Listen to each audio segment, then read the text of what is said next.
अगर भीम बाबा ने उभारा ना होता तो इस भारत में कुछ भी हमारा ना होता। न पैंट हम पे होती, न गर्दन में टाई, न बहने ही पड़ती, न पढ़ पाते भाई। उन जालिमों का ही करते गुलामी, मुसीबत के मारों का गुजारा ना होता।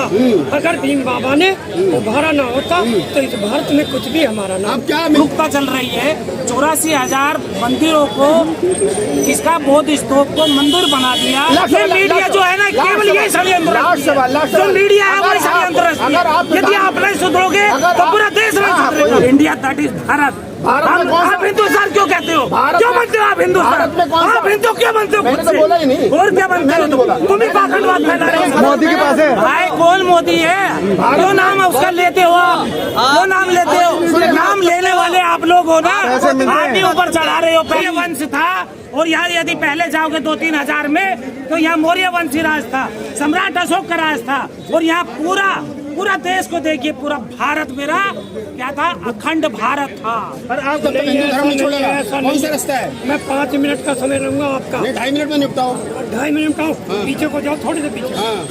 अगर भीम बाबा ने उभारा ना होता तो इस भारत में कुछ भी हमारा ना होता। न पैंट हम पे होती, न गर्दन में टाई, न बहने ही पड़ती, न पढ़ पाते भाई। उन जालिमों का ही करते गुलामी, मुसीबत के मारों का गुजारा ना होता। अगर भीम बाबा ने उभारा ना होता तो इस भारत में कुछ भी हमारा ना। अब क्या मिल गया तुम्हें? संविधान के बल पे जो अधिकार मिले थे वो संविधान भी बदला जा रहा है। तुम लोग अभी भी मंदिरों में घंटा और घंटी बजाने के चक्कर में लगे हो। आप हिंदू हो या बौद्ध हो? पूरा बौद्ध हूँ, पक्का कट्टर। हाँ, मैं बौद्ध हूँ। मैंने क्या कहा कि न पैंट हम पहुँची, न गर्दन में टाई, न बहने ही पड़ती, न पढ़ पाते भाई। उन सरकार संविधान बदल रही है, ये पैंट कोट सब छिन जाएंगे, मकान कोटी सब छिन जाएंगे। आगे आगे आगे आगे हांडी और पीछे झाड़ू हो गया तुम्हारे। वो ठीक है, जब ये भाई ने जो कहा ना, मैं बिचार नहीं कह रहा। नई जनरेशन तुम्हारे पोते पोती मंदिरों में जा रहे हैं, तुम खड़े होकर क्या धर्म की बात कर रहे हो? जो जा रहे हैं हम तो प्रचार करें। मैंने कई हजार की तो होली दिवाली बंद करवा दी। मेरा जो कहना था, दुनिया भर के, मैं दुनिया भर का रात दिन प्रचार करूँ। तो ये समाज सुधर क्यों नहीं रहा है? कारण क्या है? बाबा साहब डॉक्टर अम्बेडकर के धम्म अपनाने के बाद में आप भी 1 करोड़ से ज्यादा बौद्ध नहीं है भारत में। मैंने तो कैसे बाबा साहब का सपना साकार होगा? पढ़ के रख दी है भाई। 84,000 जो है 84,000 और उनको मंदिर के रूप में बना दिया गया। उनके ऊपर पाखंडवाद का एक हिंदू मुस्लिम अरे जब तुम्हारे बना दी जाती है। जब तुम्हारे लोग ही वहाँ जाने वाले नहीं तो क्या होता? आप लोग जाने वाले नहीं है, उसको बदल करके जब विचारधारा आप फालतू की दोगे, पाखंडवाद फैलाओगे। अभी भी दिल्ली में 250 बुद्ध विहार है, कितनों में जा रहे हैं? सारे के सारे तो ताश खेल रहे हैं, सारों में तो ताले पड़े हैं, सारों में तो क्या नाम है, संडे के संडे झाड़ू लगने। तुम अपने बुद्ध विहारों में खुद नहीं जा रहे। जा रहा है जो षड्यंत्र रच रहे हैं, उस मनोवाद को हटाने के लिए ही ये प्रोग्राम किए जाते हैं। ये जो अभी यात्राएं चल रही हैं और ये जो जागरूकता चल रही है, 84,000 मंदिरों को, किसका बौद्ध स्तूप को मंदिर बना दिया, वो इतिहास का घोटाला, ये हम लोगों को सबसे ज्यादा आगे लाना पड़ेगा। तुम ही तो जा रहे हो भैया। अरे मेरे भाई देखिए, हम पाखंडवाद को रोकने के लिए मेहनत कर रहे हैं लगातार। और हमारा जो भारतीय संविधान की आप बात कर रहे हो, संविधान कहाँ है, किस स्तर पे चल रहा है संविधान, मुझे बतलाएं कोई। आज मुझे कोई ये बतला दे जो आज हमारे SC समाज के, OBC समाज के, माइनॉरिटीज के समाज के कौन आवाज दे रहा? भाई ये गुलामियत तो पहले से ही है। जब देश आजाद हुआ था, ये आजाद नहीं हुआ है, ये ट्रांसफर ऑफ क्या है, पावर हुई है। ट्रांसफर ऑफ पावर पहले ब्रिटिश शासन के पास थी और फिर ब्राह्मणों ने अपने पास ले ली। तो मुख्यमंत्री कैसे बन गई? भाई मुख्यमंत्री बनी केवल दिखावे के लिए है, ये केवल दिखावे के लिए षड्यंत्र रचा जा रहा है। अभी भी और प्रदेशों में, अरे मेरे मान्यवर, अभी और प्रदेशों में भी आप दिखाई देंगे, लेकिन केंद्र में पावर किसके पास है आपको वो देखना पड़ेगा। आप ये ट्रांसफर ऑफ पावर को समझिए, और जब तक हमारा समाज नहीं समझेगा, और ये मीडिया जो है ना, केवल यही षड्यंत्र, जो मीडिया है वही षड्यंत्र। यदि आप नहीं सुधरोगे तो पूरा देश नहीं सुधरेगा। हम सुधर जाएंगे। पहले आप मुझे एक सवाल का जवाब, अगर आपको प्रधानमंत्री बना दिया जाए तो आप क्या करोगे? मैं क्या करूँगा? समता, समानता, न्याय, बंधुता और स्वतंत्रता पर जो आधारित हमारा संविधान है, हम लोग उस पर काम करेंगे। हमारा जो देश है वो विविधताओं में अलग अलग परंपराओं का देश है, वो हमारा इसी का नाम है में India that is Bharat. Bharat में कौन सा- आप हिंदुस्तान क्यों कहते हो? भारत क्यों में- बनते हो आप हिंदुस्तान? भारत में कौन सा- आप हिंदू क्यों बनते हो? मैंने खुद तो से? बोला ही नहीं। और क्या बनते मैंने तो बोला। हो? तुम ही पाखंडवाद फैला रहे हो। मैं ये कह रहा हूँ कि भारत में सबसे कौन- ज्यादा पाखंडवाद मीडिया फैला रही है। भारत में कौन सा भाई मीडिया फैलाती है। आप चौथा स्तंभ है तो चौथा स्तंभ की वैल्यू समझिए ना। क्यों नहीं समझ रहे हो आप? भारत में कौन सा चौथा ऐसा है किसके पास है? आप चौथे स्तंभ से बात कर रहे हो ना मेरे से? किसके पास है? मोदी के पास है। भाई कौन मोदी है? क्यों नाम उसका लेते हो आप? क्यों नाम लेते हो? नाम लेने वाले आप लोग हो ना। आप ही ऊपर चढ़ा रहे हो, पैसा लेता है ना। अरे सुनो ना, हैं? भारत में कौन सा पैसा मिलता है। जो प्रधानमंत्री जब तक बनना आप चाहिए? लालच नहीं छोड़ोगे कौन सा प्रधानमंत्री बनना चाहिए? हैं? कौन प्रधानमंत्री बनना कौन बनना चाहिए? बहुजन नेता कौन बनना चाहिए? भाई हमारे यहाँ पे कितने लीडर हैं, कितनों की कमी उनके है? पास में मोदी, तुम्हारे पास में कौन है? हमारे पास में तो बहुत एक का नाम बताओ, एक नाम। एक का अभी देख लीजिए, राजेंद्र पाल गौतम जी को ही देख लीजिए। राजेंद्र पाल गौतम अगर प्रधानमंत्री बन गए तो 50 लोगों के नाम बताओ जो मिनिस्टर बनेंगे तुम्हारे पास में। मिनिस्टर नहीं है, वित्त मंत्रालय कौन संभालेगा? रक्षा मंत्री कौन बनेगा? कौन बनेगा बताओ? जब वक्त आएगा ना तो ऐसी ऐसी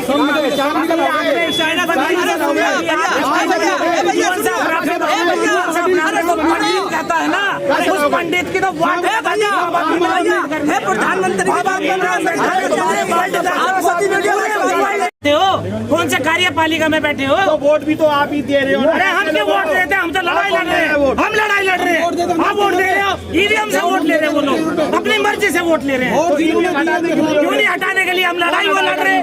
आज ये भी मिशन चल रहा है, ये भी ईवीएम हटाओ, बैलेट पेपर लाओ, बहुजनों का राज लाओ, और ये इसीलिए तो जागृति ला रहे हैं। हम पैदल आ रहे हैं। चिल्लाने से बहुजनों का राज नहीं आएगा। चिल्लाने से आएगा, मार काट बचा देंगे इनको। जैसे पहले हुआ था क्या? ये वैसे समझ रहे महारों को, वैसे समझ रहे एससी को। क्यों समझ रहे ऐसे? अरे यहाँ मौर्य वंश था, और यहाँ यदि पहले जाओगे 2-3 हजार में तो यहाँ मौर्य वंशी राज था, सम्राट अशोक का राज था। और यहाँ पूरा देश को देखिए, पूरा भारत मेरा क्या था? अखंड भारत था। पर अब कहाँ गया अखंड? अरे अखंड का ये तो खंडित करने पर लग रहे हैं। जो देशद्रोही लोग हैं 2-3% के, उन लोगों ने ऐसा आप लोगों के ऊपर, अच्छा, मुझे एक बात बताओ, के ऊपर, संविधान बचाने के लिए आप क्या ऊपर करोगे? गुमराह कर रहे हैं। संविधान बचाने के लिए क्या जागृति करेंगे। 2 अप्रैल 2024 में 2024 जागृति करेंगे, जागृति। अभी पद यात्रा निकाल के लाए हैं। 2 अप्रैल 2018 में क्या करा था? प्रोटेस्ट करा था। वो तो भूल हमारे गए। बच्चे मरे थे, हमारे बच्चे मरे थे, कितने मरे थे? तो वही दोबारा होगा। जिस समय 1000, 2000, 5000, 10,000 आदमियों से संविधान नहीं बचेगा। जिस समय मंडल की आग लगी थी उस समय क्या हुआ था? हमारे बच्चे मरे थे, हमारे बच्चों ने बलिदान दिए थे, हमारी माता बहनें सड़कों पे आई थी, हमने मारा था, पिटे थे। वही होगा दोबारा भी। और आप क्या सोच रहे हो संविधान ऐसा बदल जाता है? ये तो किसी ने आग छोड़ दिया, संविधान बदल गया। संविधान ऐसे नहीं बदल जाता। ये बात आप सही कह रहे हो कि अगर संसद बनी है तो कुछ ना कुछ सुख बगाड़ तो है। अरे यार सुख बुगाड़ नहीं है। अरे भाई साहब ये सुख बुगाड़ नहीं है। अरे यार कौन सा प्रधानमंत्री है? ईवीएम का प्रधानमंत्री है, वो बैलेट पेपर का है। भारतीय संविधान ने जो बनाया उसका प्रधानमंत्री है। वैसे कसम खा ली, मैं भारतीय संविधान की कसम खाता हूं। अभी भारतीय संविधान की कसम खा करके तो पूरा चेतन सिंह ने मार दिया आदिवासी के एक एसपी को, है? ऐसा ही था वो। आप क्या कर रहे अरे हम आवाज उठा रहे हैं और तुम लोग उनका हिस्सेदार बन रहे हो। आवाज को दबाया जा रहा अरे है। भाई साहब आप दबा रहे हो ना, ये गोदी मीडिया। अरे उनकी गोदी से बाहर निकलो, दबा पाएगा। बाहर निकलो सरकार की मीडिया से। मीडिया नहीं है। क्यों नहीं है? आप उन्हीं की बात कर रहे हो हमेशा। हम जब तो आपसे बहुजनों की बात करो आप हमेशा। बहुजनों से तो पूछ रहे हैं, बहुजन क्या करेगा? बहुजन के लिए आप साथ दोगे ना तब होगा। मीडिया दिखाएगी जब होगा। जो उनकी मीडिया गुमराह कर रही है, आप अपनी मीडिया से दिखाइए। यदि आप बहुजन हो तो, बहुजनों की बात करते हो तो, यदि बहुजनों की बात करते हो तो आप गाँव में आपकी मीडिया बराबर फैला दो। क्यों नहीं फैला रहे हो रात में? क्यों नहीं उस बात को फैला रहे हो आप लोग? क्यों नहीं पहुँचा रहे हो आप? इस बार का 2024 का कौन बनेगा प्रधानमंत्री? अरे भाई साहब बहुजनों का प्रधानमंत्री बनेगा जो बहुजन हिताय बहुजन सुखाय की बात करेगा। कोई 2-4 नाम है वही। तुम्हारे हाथ में? अरे भाई साहब हमारे पास में नाम नहीं है, खजाना है खजाना। जरा गिरा दो देखिए, 4-5। एक सबसे पहले तो मैं आपको ये गुमराहियत जो आपके दिमाग में है वो निकाल दूं। क्या है कि लोग कहते हैं पंडित, अनपढ़ को भी पंडित बता देते हो। पंडित के मायने ज्ञानी है। और बाबा भीमराव अंबेडकर ने उस दबे कुचले वर्ग से उठ करके 32 डिग्री PhD करके समझा दिया कि यहाँ ऊंच नीच नहीं, मानव मानवता होती है, मानव सब समान होता है। ऐसे इस्लाम मजहब ने समानता का जो प्रचार प्रसार किया और यहाँ साथ दिया, जो पाखंडवाद, ऊंच नीच, वर्ण व्यवस्था थी यहाँ पर पे मसावाद का पाठ दिया और इस्लाम मजहब ने पूरी तरीके से यहाँ राज किया और न्याय का प्रचार किया और न्याय व्यवस्था का मुकाबला की और उस न्याय व्यवस्था को धूमिल करने का ये षड्यंत्र रचा जा रहा है हिंदू मुस्लिम करके। यदि मुस्लिम एक बार शिकस्त खा गया तो SC ST OBC मुझे बतला दीजिएगा पाखंडवाद का और भी अब्बा बन जाएगा। SC ST OBC पाखंडवाद का अब्बा बन जाएगा क्योंकि वो तो ताली थाली 1 मिनट से बजवा लेता है और हमारा SC ST OBC अभी कोरोना में ताली थाली बजवा दी। पर ओबीसी तो तुम्हारे साथ नहीं खड़ा हो रहा सर, तुम्हें ही मारता है। और अरे भाई साहब OBC क्यों नहीं खड़ा होता? OBC के समझ में आने की बात है। आज 60% जो है OBC है वो पाखंडवाद में सबसे ज्यादा घुसा हुआ है और उसे जगाने के लिए हम लोग रात दिन लगे हुए हैं। वो हमारा भाई है, कहीं अलग का नहीं है, सब मूल निवासी है। कितने बहुजन समाज के लोग ओबीसीओ के लिए सम्मेलन कर रहे हैं उन्हें समझाने के लिए? भाई सब रात दिन लगे पड़े हैं सड़कों पर। 2-4 प्रोग्राम याद दिला दो सर। बामन मेसराम, अभी तो सबसे पहले तो यही याद कर लो। अभी जो है कहाँ पे बाम से क्या करा था, कब्जा करा था। कहाँ पे? जोन सा RSS बोलता है। RSS कुछ नहीं है, लोगों को गुमराह कर रहे हैं और जो इनका षड्यंत्र है उसमें बराबर चल रहे हैं। उस षड्यंत्र को हम लोगों को हटाने के लिए आप लोगों को भी हमारा साथ और सहयोग देना पड़ेगा, तब जा करके होगा। क्योंकि देखिए लोकतंत्र में 4 चीजें होती हैं, विधायिका, कार्यपालिका, न्यायपालिका और मीडिया। और मीडिया का सबसे बड़ा अहम रोल होता है। आज मोदी करने के लिए ये मीडिया ही होता है जो एक प्राइम मिनिस्टर को जनता के बीच में रहना चाहिए, जनता की बात करना चाहिए। वो एक 10 लाख रुपए का सूट पहनता है? अरे वो कहाँ से पहन रहा है भाई साहब? वो हम लोग जो है खून पसीने का टैक्स दे रहे हैं। आज जो उनका दोस्त है ये पूंजीपतियों को, हम लोगों का, उन लोगों को भगा दिया जाता है। हमारा टैक्स हमारे ऊपर यदि 10,000 का भी इन लोगों के ऊपर, हमारे ऊपर, आपके ऊपर यदि लोन है तो आपके ऊपर बुलडोजर चला दिया जाता है और आप लोग खुश हो जाते हो। हमारे SC ST OBC के कुछ लोग खुश होते हैं मुस्लिमों पर। अभी देखिए कानून को मानने वाला सबसे बड़ा इस्लाम मजहब होता है, मुस्लिम होता है।